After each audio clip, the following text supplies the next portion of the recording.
বিজয়ের মাস ডিসেম্বর উপলক্ষে বিএনপির ভারপ্রাপ্ত চেয়ারম্যান তারেক রহমানের পক্ষ থেকে শীতার্তদের মাঝে শীত বস্ত্র বিতরণ করা হয়েছে। আজ বুধবার সকাল 11টায় চাকাপাড়াস্থ কোর্ট স্টেশন প্রাঙ্গণে নেত্রকোনা জেলা যুবদলের সাবেক ১ নং সহসভাপতি ও নেত্রকোনা পৌরসভার ধানের শীষের মেয়র নমিনি আব্দুল্লাহ আল মামুন খান রনি এই শীত বস্ত্র বিতরণ অনুষ্ঠানের আয়োজন করে। নেত্রকোনা জেলা যুবদলের সাবেক ১ নং সহসভাপতি ও নেত্রকোনা পৌরসভার ধানের শীষের মেয়র নমিনি আব্দুল্লাহ আল মামুন খান রনির সভাপতিত্বে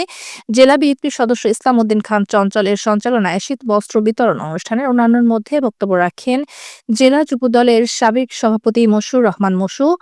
সাবেক সহসভাপতি রফিকুল ইসলাম রফিক, জেলা স্বেচ্ছাসেবক দলের সভাপতি সুলাইমান হাসান রুবেল, সাধারণ সম্পাদক অ্যাডভোকেট খালিদ সাইফুল্লাহ মুন্না,